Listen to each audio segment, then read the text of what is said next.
Exodus 12. We covered the 430 years. Verse 40. Came to pass at the end of it, verse 41 now, Exodus 12, 430 years, it was even on that very same day, and that goes back to Genesis 15. All the armies of the Lord went out from the land of Egypt. It is a night much to be remembered to Herbert W. Armstrong. That's what people say. It's invented. Well, God invented it, not Herbert Armstrong. He taught the truth concerning this. It is a night to be much observed to the Lord in bringing them out from the land of Egypt. Why could that not be the Passover night?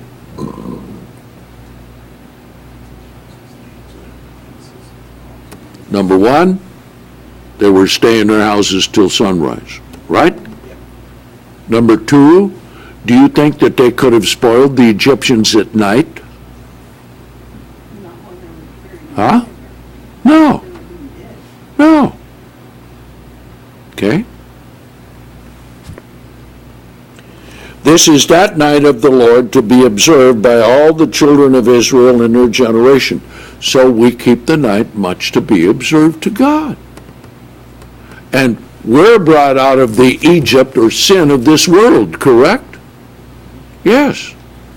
That's why we have the Passover and Feast of Unleavened Bread, because we do not even in the church comprehend the depths of the evil of the carnal mind that we have. So we have the Passover and Feast of Unleavened Bread, so we focus in on what the carnal mind actually is and does, and why we need to be converted and have our minds changed. See?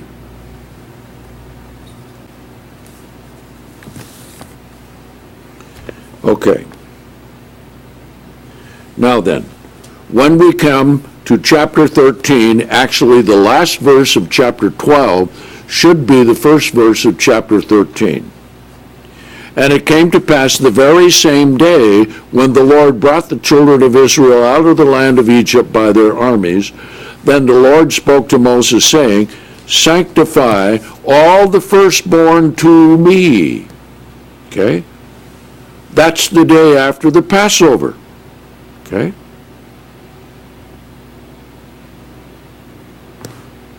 A man and a beast. Then he said, verse 3, remember this day which you came out of Egypt, out of the house of bondage.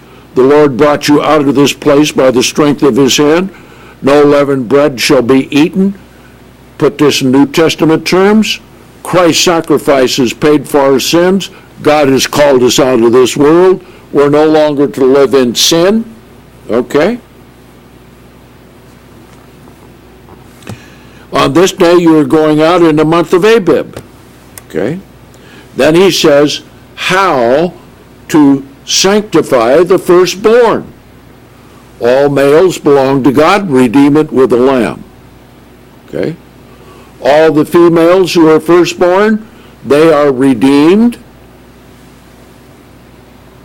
by putting funds into, or animals into, the feast fund. Okay? That's how they're redeemed. Okay? All unclean animals are redeemed with a lamb or a kid, or you break its neck. Now, put it in modern day terminology, if you buy a brand new car, and it really is the first one you've ever had, and it really came from God, and you don't give him an offering to it, then smash it. Take it to the car cruncher and get rid of it. So how important is the firstborn if you put it in terms like that? Just think about that. If you had, your son's 20th birthday, you bought him a brand new car, okay? First one he ever had. He says, thank you, Dad, and runs out, doesn't say anything else. See?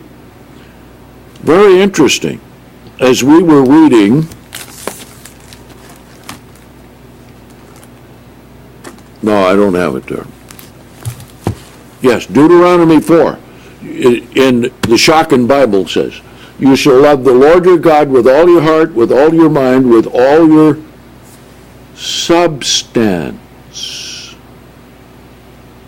Because God gives every physical thing we have. Okay? Now then, that's why they were to redeem the firstborn. Who's the author of life? And what does the firstborn is a type of what?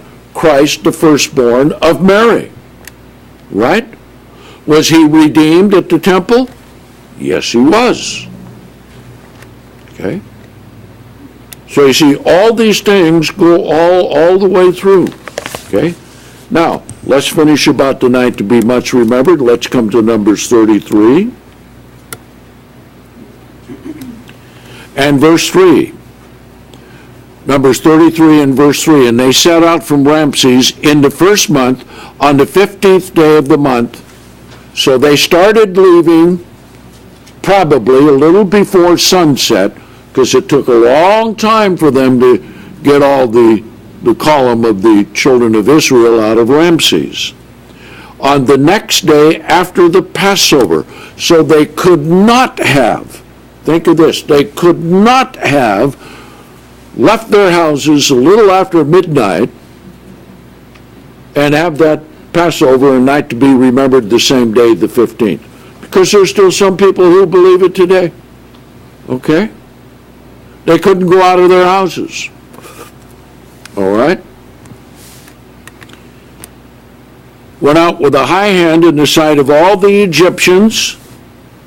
So that shows it started just a little before the 15th began. Okay?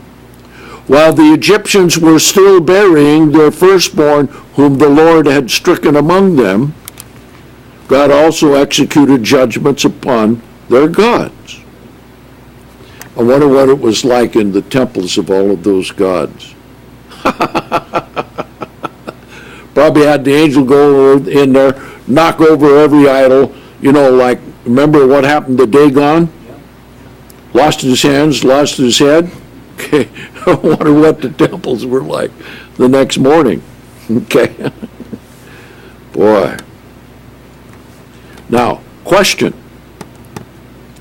Do you think after the death of the firstborn that the Egyptians got their shovels immediately and say at 12:30, half hour after they died, they were out there digging the graves?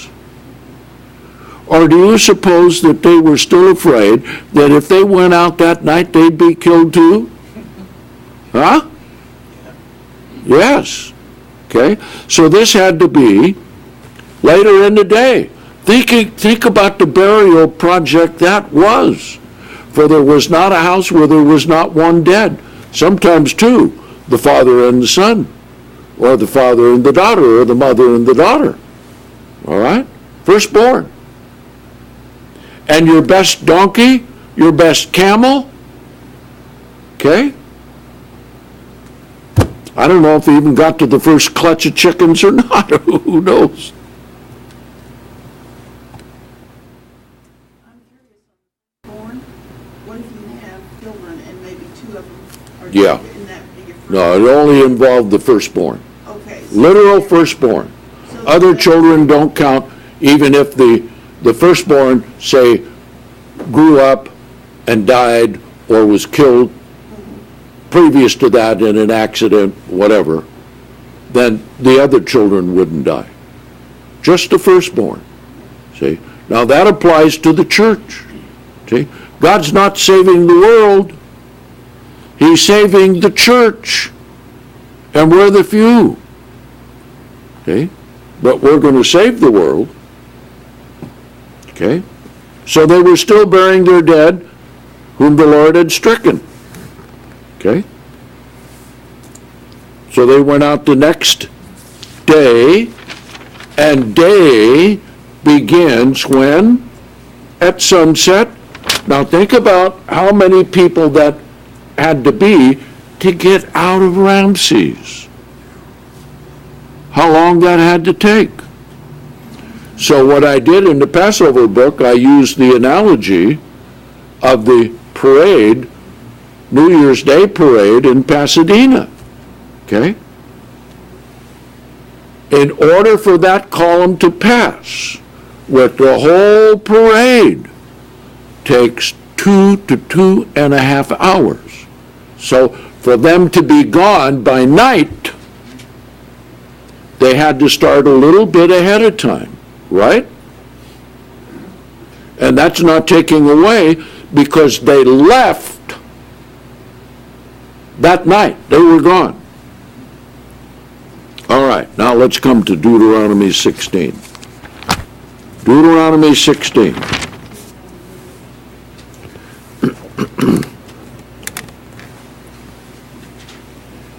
Now, when you read the Passover book, if you haven't read it, well, then get it and read it again.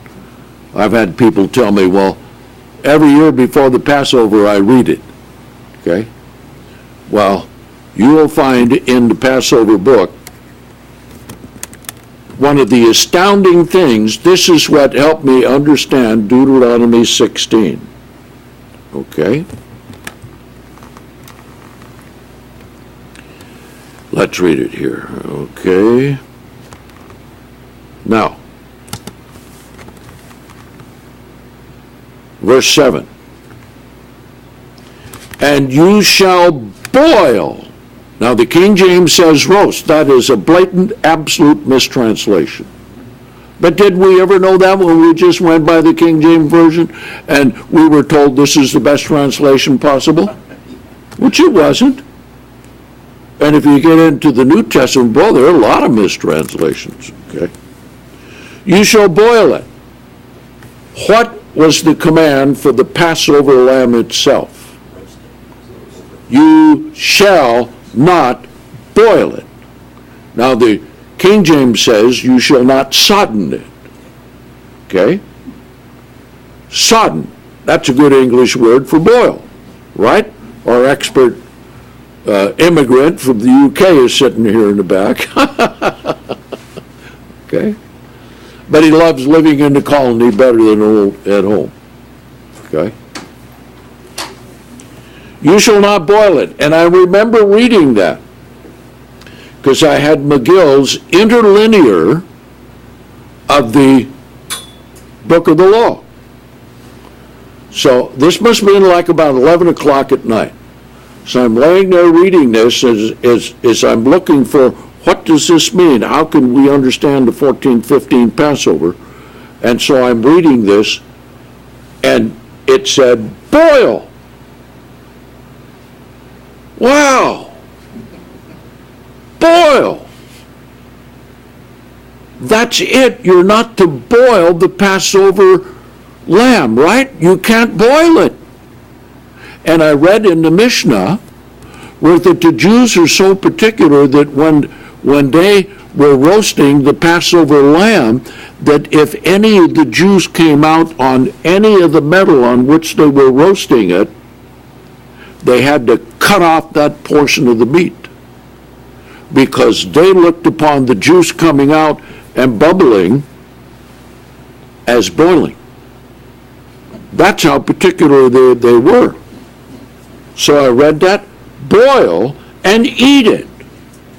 Now then, we won't go to Hezekiah's and Josiah's Passover, but they say boil.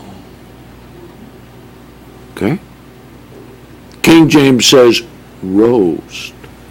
And the first edition of the Bible, we misconstrued it, didn't catch it, and we had roast there in 1 Chronicles 34, I believe it is. Okay? So what is this?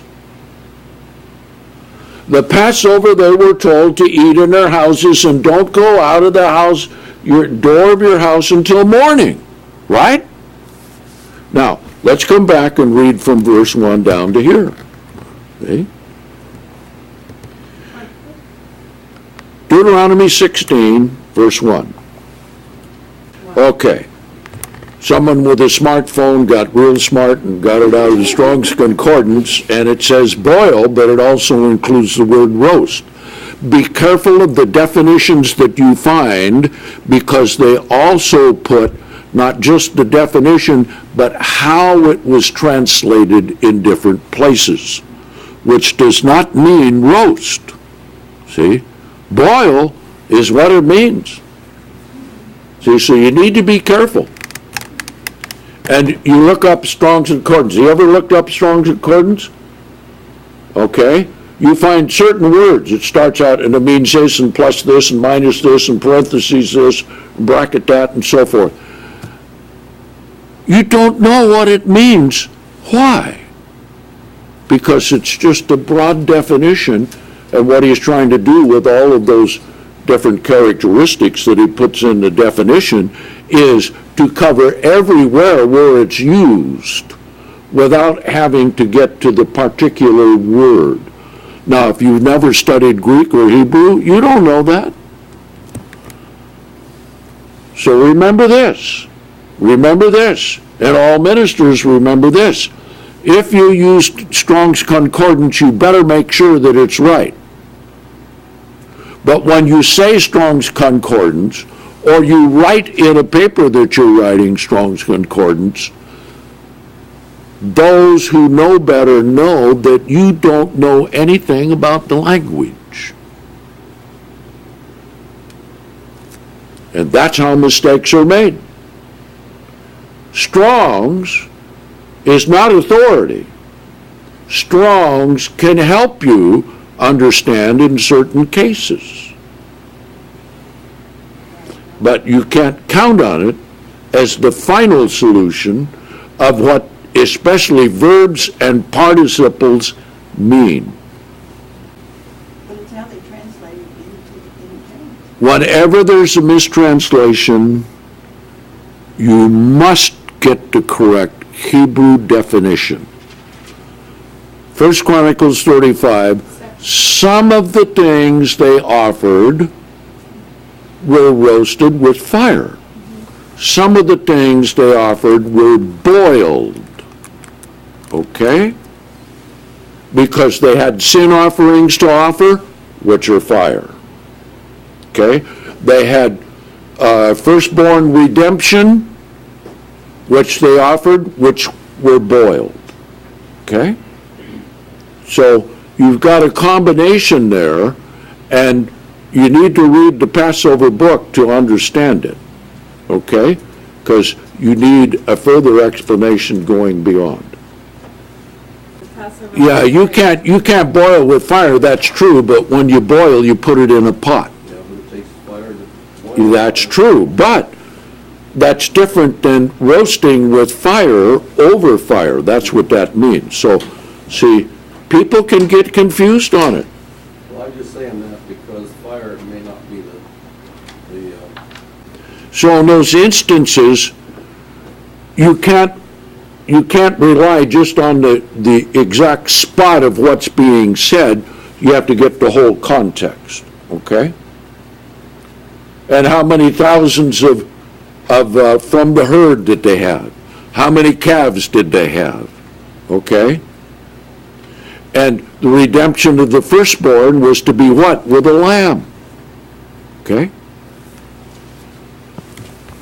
So, back to Deuteronomy 16 and verse 1.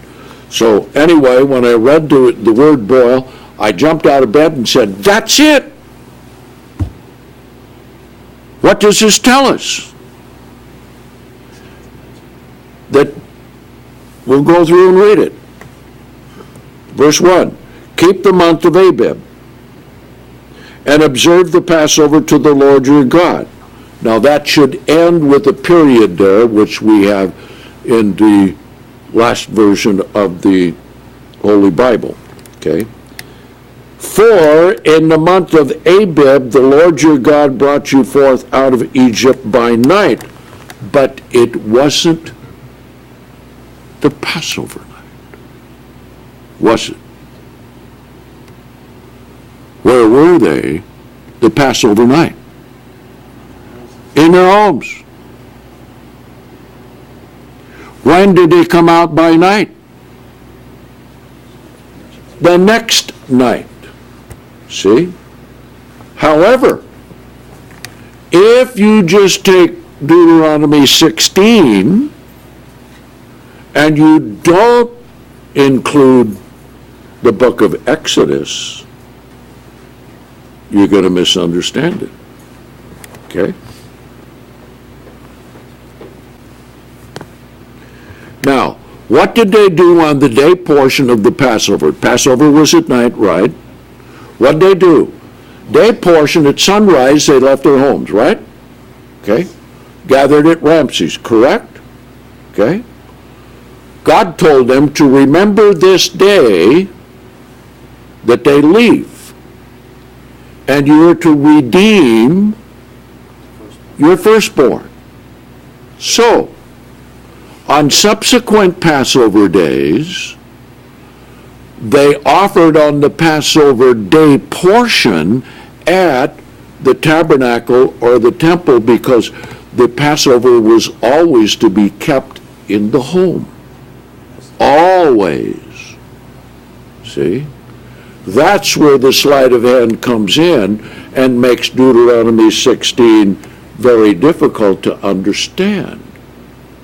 Because you could call a redemption of the firstborn given on the day portion of the Passover day a Passover offering, but it wasn't celebrating the Passover, it was redeeming the firstborn. See? That's why you've got to have Exodus 12 and Exodus 13 before you can understand Exodus 16. Otherwise, if you just take Exodus 16, Deuteronomy 16, if you just take Deuteronomy 16 as it is, and you don't read those, you would think that all offering for the Passover to be eaten for the Passover were offered at the tabernacle or temple, right? You could think that, right? And the Jews say that. See? Okay, let's go on. See if we can finish this here. Passover offering to the Lord of the flock and of the herd. Never were they to take a calf to be the Passover animal. But it could be redemption of the firstborn. Either a lamb or a calf. Either one. In the place which the Lord your God shall choose to place his name. And they say, see, God canceled the domestic Passover. Did not. This is preparation for the night to be much remembered, as we will see. Much observed, rather. Where he chooses to place his name where the tabernacle would be, or the temple. Then the 3 seasons would come from that. Yes. Correct. Okay. You shall eat no unleavened bread with it. 7 days shall unleavened bread be eaten with it. So they offered this offering all during unleavened bread. Okay? How can you eat unleavened bread with it 7 days if the Passover is only 1 day? You can't. So this is an offering offered beginning on the day portion of the Passover for the redemption of the firstborn, and then spills over into all the other offerings for the rest of the days of unleavened bread. We'll see that here. Okay? 7 days you shall eat unleavened bread with it, the bread of affliction, for you came out of the land of Egypt in haste, so that you may remember the day you came forth out of the land of Egypt all the days of your life. That is unleavened bread. That is not the Passover. how is the Passover to be described when your children ask you, what are you doing? Come back to Exodus 12. We'll see that, see? Exodus 12. Okay? Exodus 12. Okay? Verse 24. This is the Passover day. And what you shall observe this thing as a law to you and your children forever, subsequent Passovers, correct? And it shall be when you come into the land, subsequent Passovers, which the Lord will give you according as he promised you, that you shall keep this service. How did they keep it? In their homes. Right? The Passover. This is talking about the Passover. What does the Passover mean? Verse 26, and it shall be when your children shall say to you, what does this service mean to you? Then you shall say, it is the sacrifice, not offering. It is the sacrifice of the Lord's Passover, who passed over the houses of the children of Israel in Egypt when he struck the Egyptians and delivered our houses. That's what the Passover day would mean. So therefore, when you come to Deuteronomy 16, it cannot mean the literal Passover day or the literal Passover sacrifice. It is a Passover offering or an offering given on the Passover day portion, but having nothing to do with the Passover that you ate the night before, correct? Don't you keep the Passover at night? Do they offer, where, you show me where ever in the whole Bible that they offered sacrifices at night?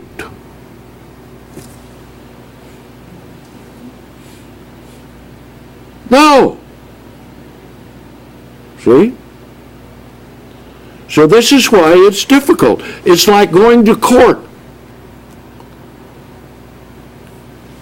And you're supposed to give the whole truth and nothing but the truth, and everything is true. But you come in with half the truth, most of the evidence left out, and you say, this is my case, Your Honor. And he makes a wrong decision because he wasn't given all the facts.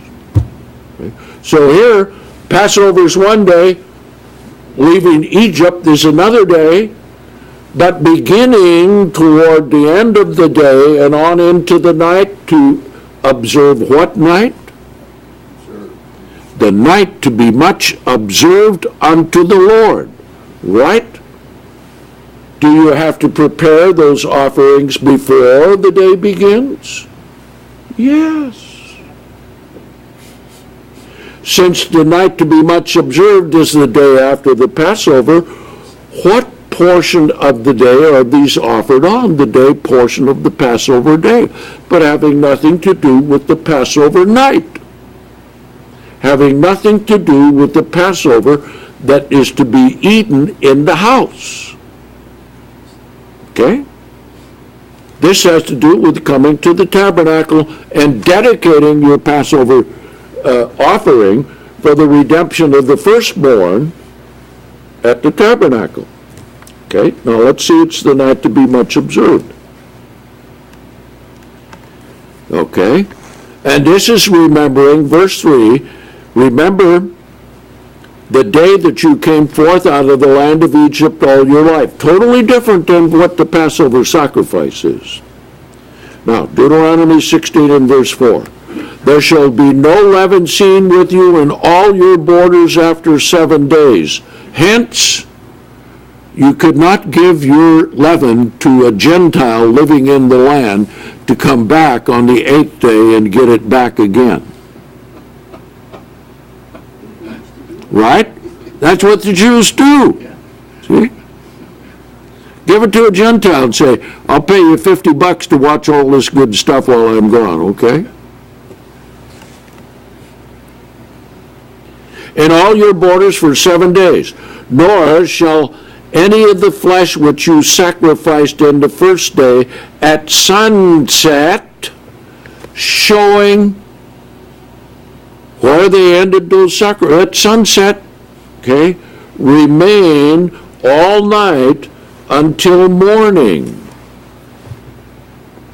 Now that sounds like the Passover sacrifice, doesn't it?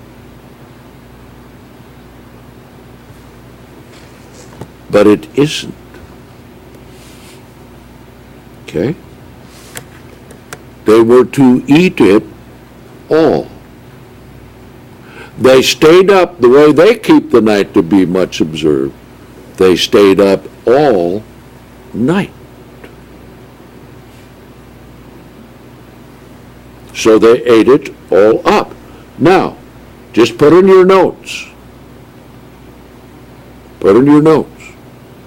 A peace offering to God, which a redemption offering was to be eaten the same day. Nothing left over. Okay? Now then, verse 5. You may not sacrifice the Passover offering within any of your gates which the Lord your God gives you. Okay? That can't apply. That cannot apply to the literal Passover. Okay?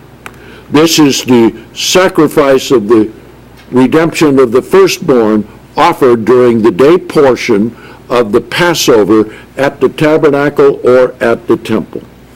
Okay?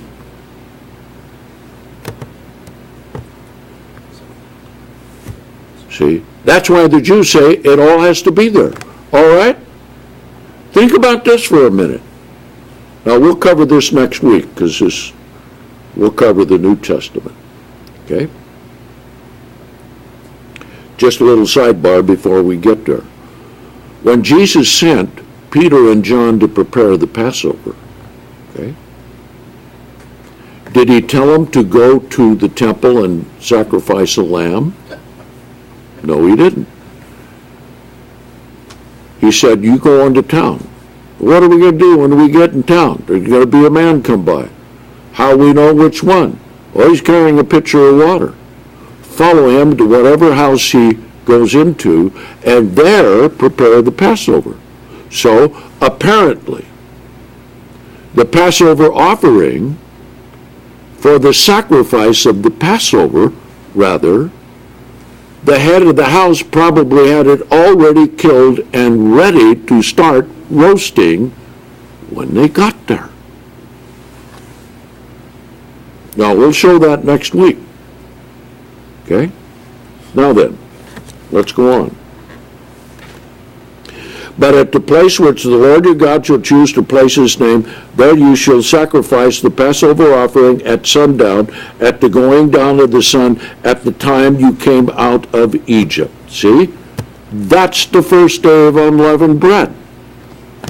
See, the unfortunate part about it is too easy to twist into a 15th Passover the way that it's listed Passover offering instead of the way it should be listed, as we have back in Exodus 12, Passover sacrifice. Okay? And verse 7, and you shall boil and eat it in places the Lord your God shall choose, and in the morning you shall turn and go to your tents. So they stayed up all night. All night. Can you imagine what a wonderful time that was? Lots of lamb, lots of calf, lots of beef. I don't know if they had lots of turtle doves or whatever there with it as well. Lots of wine, everybody happy, everybody rejoicing. Whoopee-doo! Turn to your tent and go sleep it off in the morning. In the morning you shall turn and go to your tents. 6 days you shall eat unleavened bread. If you've kept 1 day of unleavened bread, how many days are left to eat unleavened bread? 6. Only place in the whole Bible it says 6 days of unleavened bread. Every other place it says 7, right? Did we just read it here? 7 days you shall eat unleavened bread with it. Then it says here, 6 days you shall eat unleavened bread. Okay? And on the 7th day, so this is conflating. See? Sometimes the Bible does this. Okay? 7 days there shall be a solemn assembly to the Lord your God. You shall do no work therein. Okay? Then verse 9, count 7 weeks. Isn't it interesting? What is missing in accounting for Pentecost here in Deuteronomy 16 that is absolutely vital?